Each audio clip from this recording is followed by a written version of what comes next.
Hello student. तो हम लोग chapter why do we fall ill को आज कंप्लीट करेंगे। आज का हमारा टॉपिक है organ specific and tissue specific manifestation.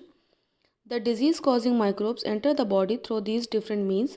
Where do they go then? The body is very large when compared to microbes, so there are many possible places, organs or tissue where they could go. Do all microbes go to the same tissue or organ, or do they go to different ones? तो जो disease causing microbes होते हैं हमारी body में enter करते different means से के through, ठीक है। तो वो उसके बाद वो कहाँ जाते हैं, किस टिश्यू को या किस ऑर्गन को हमारे नुकसान पहुँचाते हैं, तो ये किस पे डिपेंड करता है। Different species of microbes seems to have evolve to home in one different part of the body in a part. This selection is connected to their point of entry.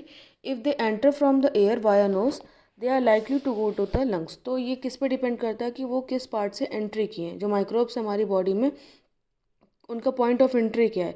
अगर वो एंटर किए through the air via nose, तो वो हो सकता है हमारे lungs को इन्फेक्ट करेंगे। जो बैक्टीरिया जैसे कि ट्यूबरकुलोसिस वो एयर के थ्रू आता है और लंग्स को इन्फेक्ट करता है। इसी तरीके से अगर वो फूड या फिर माउथ के थ्रू हमारी बॉडी में एंटर किए हैं, ठीक है, तो वो हमारी जो गट लाइनिंग होती है उसको इन्फेक्ट करेंगे। जैसे लिवर होते हैं या फिर जो हमारा स्टमक है उसको इन्फेक्ट करेंगे। But this need not always be the case. Any infection like HIV that comes into the body via sexual organs will spread to the lymph node all over the body. तो ये हमेशा ऐसा नहीं हो सकता है कि जिस पॉइंट ऑफ एंट्री है उसकी वजह से इन्फेक्ट करे। जैसे कि HIV के केस में वो सेक्सुअल ऑर्गन के थ्रू बॉडी में आता है, लेकिन वो जो हमारे लिम्फ नोड से होते हैं वो उनको नुकसान पहुंचाता है, उसके थ्रू पूरी बॉडी में डिस्ट्रीब्यूट हो जाता है। इसी तरीके से जो मलेरिया कॉजिंग माइक्रोब है वो मॉस्किटो बाइट से हमारी बॉडी में एंटर करते हैं, लेकिन वो नुकसान पहुंचाते हैं लिवर को, उसके बाद रेड ब्लड सेल्स को नुकसान पहुंचाते हैं। जो जैपनीज़ इंसेफेलाइटिस का वायरस है जो ब्रेन फीवर कॉज करता है, वो भी मॉस्किटो बाइट से हमारी बॉडी में एंटर करता है, बट वो हमारे ब्रेन को इन्फेक्ट करता है। The sign and symptoms of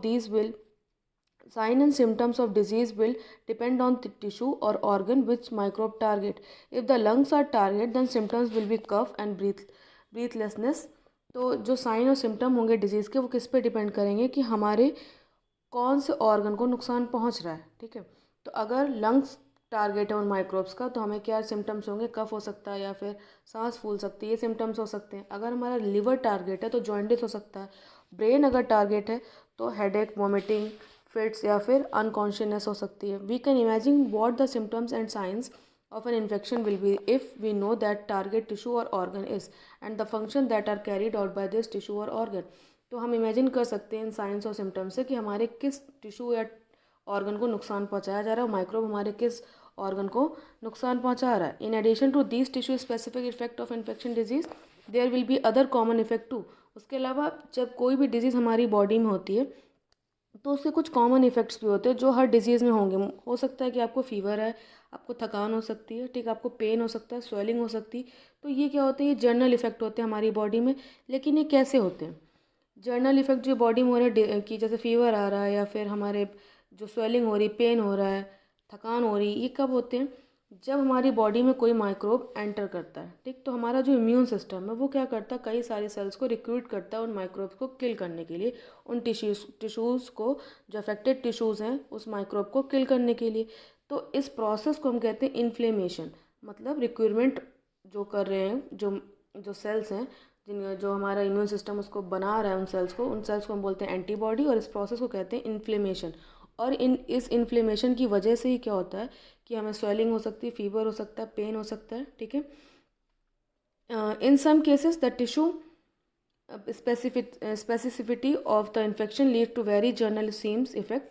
For example, in HIV infection, the virus goes to the immune system and damages its function. Thus, many of the effects of HIV/AIDS are because of the body can no longer fight off many minor infections that we face every day. Instead, every small cold can become a pneumonia. Similarly, minor gut infection can produce major diarrhea and blood loss. Ultimately, it these order infections that kill people suffering from HIV/AIDS. लेकिन HIV/AIDS में क्या होता है कि थोड़ा सा अलग case होता है। इसमें क्या होता है कि जो HIV/AIDS है वो हमारे इम्यून सिस्टम पे अटैक करता है और इम्यून सिस्टम को एक तरीके से पूरी तरीके से डैमेज कर देता है। इम्यून सिस्टम अपना फंक्शन नहीं कर पाता, वो एंटीबॉडीज़ नहीं बना पाता, जिसकी वजह से जो नॉर्मल डिजीज़ होती हैं, जो बहुत ही माइनर डिजीज़ होती हैं, जैसे कोल्ड हो गया, कफ हो गया, वो बहुत बड़ी डिजीज़ बन जाती हैं, जिसको भी HIV हो रखा होता है। जगह उन्हें कॉमन कोल्ड हुआ तो वो बन जाएगा निमोनिया में, कोई भी नॉर्मल इन्फेक्शन हो रखा है वो डायरिया या ब्लड लॉस में कन्वर्ट हो जाएगा। इसीलिए जिनको HIV हो रखा होता है वो सरवाइव नहीं कर पाते, क्योंकि उनका इम्यून सिस्टम डैमेज हो चुका है। जो नॉर्मल डिजीज़ कॉजिंग जर्म्स हैं उनके अगेंस्ट भी उनकी बॉडी फाइट नहीं कर पा रही है। Principles of treatment. What are the steps taken by your family when you fall sick? Have you ever brought why you sometimes feel better if you sleep for some time? When does the treatment involve medicines? तो जैसे अगर कि family में किसी को भी आपको कोई बीमार पड़ जाए तो आपको कहा जाता है कि आप रेस्ट करिए, ठीक, थोड़ी देर सो लीजिए। उससे क्या होता है, कुछ चेंजेस आते हैं, आपको थोड़ा सा बेटर फील होने लगता है। When does the treatment involve the medicine, और कब आपको डॉक्टर के पास ले जाने की ज़रूरत पड़ती है। तो based on the what we have learn so far it would be appear that there are two ways to treat an infectious disease. One would be to reduce the effect of the disease and other to kill the cause of disease. तो हम यहाँ पर दो तरीके होते हैं किसी भी डिजीज़, इन्फेक्शियस डिजीज़ को ख़त्म करने के। पहला क्या होता है कि उसके जो सिम्टम्स हैं उनके इफेक्ट को कम करके। दूसरा है कि जो डिजीज़ कॉजिंग जर्म्स है उसको किल करके। For the first we can provide treatment that will reduce the symptoms. तो फर्स्ट वे है उसमें हम क्या करते हैं कि जो इन्फ्लेमेशन हमारी बॉडी में, इन्फ्लेमेशन की वजह से हमारी बॉडी में सिम्टम्स जनरेट हुए, जैसे फीवर हो रहा है या पेन हो रहा है या लूज मोशन हो रहे हैं, उसको कम करने के मेडिसिन ले सकते हैं, जिससे फीवर कम हो जाएगा। हम थोड़ी देर रेस्ट करेंगे तो बॉडी को एनर्जी सेव होगी और वो अपना प्रॉपर वर्क कर पाएगी।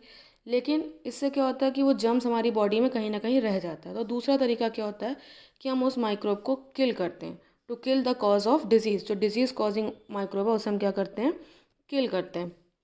How do we kill the microbe, उस माइक्रोब को हम किल कैसे करते हैं। One way is to we use medicine that kill microbe. We have seen earlier that microbes can be classified into different categories, virus, bacteria, fungi, protozoa.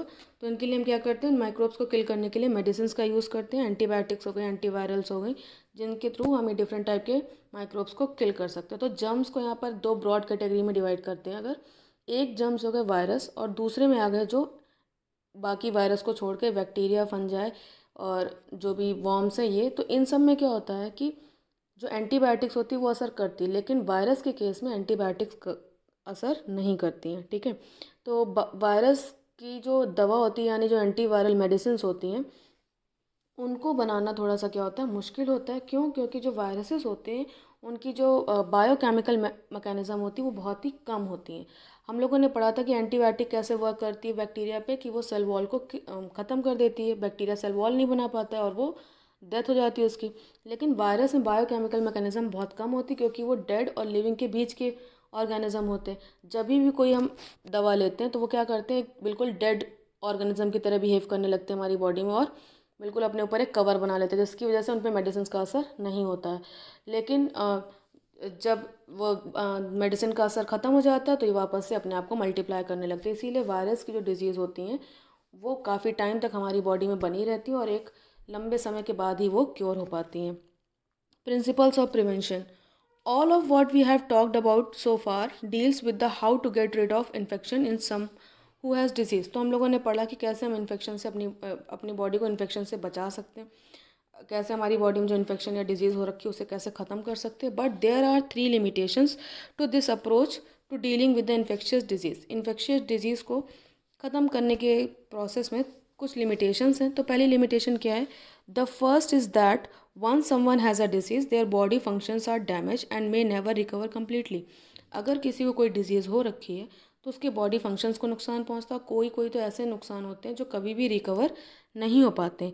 The second is that treatment will take time which means that someone suffering from disease is likely to be bedridden for some time. Second क्या है कि अगर किसी कोई disease हो रखी है तो उसे कुछ टाइम के लिए क्या चाहिए होगा, बेड रेस्ट चाहिए होगा, तो उसमें उसका टाइम वेस्ट होगा। थर्ड क्या होगा, अगर कोई पर्सन इन्फेक्शियस डिजीज़ से सफ़र कर रहा है तो वो दूसरे को भी फैला सकता है, जैसे कोविड-19 किसी को एक को हो रखा है तो वो दूसरों को भी स्प्रेड कर सकता है। तो ये कुछ लिमिटेशंस हैं, ठीक। इसीलिए कहा जाता है it is because of such reason that prevention of disease is better than their cure. मतलब डिज़ीज़ को ठीक करने से अच्छा है कि हम डिज़ीज़ से अपनी बॉडी को बचा कर रखें। How can be prevent disease, हम डिजीज़ से कैसे बचा सकते हैं अपने आप को। देयर आर 2 वेज, यहाँ पर 2 तरीके बताए गए। वन जर्नल और one specific to disease. General तरीके क्या हैं कि जो इन्फेक्शियस डिजीज़ हैं, जो जिस इन्फेक्शन से हो रही है या जो मीन्स ऑफ स्प्रेड है, उससे हम अपनी बॉडी को प्रोटेक्ट करके रखें। जैसे अगर एयरबॉर्न माइक्रोब है तो उसके लिए हम अपने आप क्या कर सकते हैं, जो भीड़ भाड़ वाली जगह है वहाँ पर ना जाएं, ठीक है, ओवर क्राउडेड जो जगह है वहाँ पे ना जाएं, या फिर मास्क पहने जिससे एयरबॉर्न डिजीज़ ना हो। दूसरा, अगर वाटर बॉर्न डिजीज़ हैं वो कैसे फैलती हैं, गंदा पानी पीने से। तो अगर हम सेफ़ ड्रिंकिंग वाटर यूज़ करें तो हमें वाटर बॉर्न डिजीज़ेस नहीं होंगी। थर्ड, जो हमें वेक्टर से डिजीज़ हो रखी हैं उनके लिए क्या है कि अपने इन्वायरमेंट को क्लीन रखें, जिससे मॉस्किटोज ब्रीड नहीं कर पाएंगे और पब्लिक हाइजीन बनी रहेगी, और इससे वेक्टर्स जो हैं वो डिजीज़ कॉजिंग जर्म्स को ट्रांसफ़र नहीं कर पाएंगे। तो ये तो हो गया एक आपका कि जर्नल तरीका। लेकिन स्पेसिफिक तरीका क्या होता है किसी भी डिजीज़ से बचने के लिए, जो हमारा इम्यून सिस्टम है वो। इम्यून सिस्टम क्या काम करता है कि this is because the immune system और our body is normally fighting off microbes. जैसे हम रोज़ बात कर रहे हैं, बोल रहे, हमारा माउथ ओपन हो रहा है, हम ब्रीथ कर रहे हैं तो एयर अंदर जा रही है, उसके साथ कई सारे माइक्रोब्स जा सकते हैं। हम खाना खा रहे हैं, उससे माइक्रोब्स जा सकते हैं। लेकिन हर बार हम बीमार नहीं पड़ते हैं। क्यों? क्योंकि जो हमारा इम्यून सिस्टम है वो क्या करता है, उन माइक्रोब्स को किल कर देता है, एंटीबॉडी बनाकर उन माइक्रोब्स को किल कर देता है। तो जिससे क्या होता है कि हम बचे रहते हैं। लेकिन जो ये इम्यून सिस्टम होता है ये पर्सन टू पर्सन क्या होता है, अलग अलग होता है। जैसे जो चाइल्ड होते हैं, चिल्ड्रंस होते हैं, और जो ओल्ड एज पीपल होते हैं, उनका इम्यून सिस्टम बहुत ही वीक होता है। उन्हें अपने आप को प्रोटेक्ट करने की ज़्यादा ज़रूरत है। जो एडल्ट हैं उनमें भी होता है कि जो हेल्दी फूड कंज्यूम करा, जो बैलेंस डाइट कंज्यूम करा, उनकी बॉडी उनका इम्यून सिस्टम कैसा होगा, ज़्यादा स्ट्रांग होगा जो नहीं कंज्यूम करते उनसे, ठीक है। तो अपने इम्यून सिस्टम को स्ट्रांग बनाने के लिए हमें प्रॉपर फूड, सफिशिएंट नरिशमेंट की बहुत ज़रूरत है, क्योंकि ये बहुत ज़रूरी है कि हमारा इम्यून सिस्टम प्रॉपरली वर्क करे। फिर आता है लास्ट टॉपिक हमारा, इम्यूनाइजेशन। तो इम्यूनाइजेशन क्या होता है, जैसे अभी मैंने आपको बताया, एग्जाम्पल आप लोग समझ सुनिए। तो उसमें क्या होता है कि जैसे हम लोग ने देखा है कि किसी को अगर एक बार चिकन पॉक्स हो जाए तो मोस्ट ऑफ द केसेस में वो चिकन पॉक्स दोबारा किसी को नहीं होता, ठीक है। कि किसी को अगर चिकन पॉक्स हुआ है तो ये 95% तक ये हो सकता है कि उसको दोबारा चिकन पॉक्स नहीं हो। किसी किसी को दोबारा होता है लेकिन बहुत कम। तो ऐसा कैसे हो सकता है कि एक बार जो डिजीज़ हो गई वो दोबारा नहीं होती? क्योंकि जब अगर फर्स्ट टाइम किसी को चिकन पॉक्स हुआ तो जो इम्यून सिस्टम है उसने अपना वर्क किया, उसने ऐसी सेल्स बना ली, एंटीबॉडीज़ बना ली, जिसकी वजह से वो हमारी बॉडी में रहेंगी। अब जब दोबारा माइक्रोब हमारी बॉडी में आएगा चिकन पॉक्स का, तो हमारा इम्यून सिस्टम और स्ट्रॉन्ग तरीके से बिहेव करेगा और स्ट्रॉन्ग एंटीबॉडीज़ बनाएगा ताकि वो उसको किल कर सके। इसीलिए मोस्ट ऑफ द केसेस में ये जो चिकन पॉक्स होता है वो दोबारा नहीं होता है, ठीक है। This is happen because when the immune system first see the infectious microbe, it respond against it and then resemble it the specifically. So the next time that particular microbe or its close relative enter the body, the immune system respond even great vigor.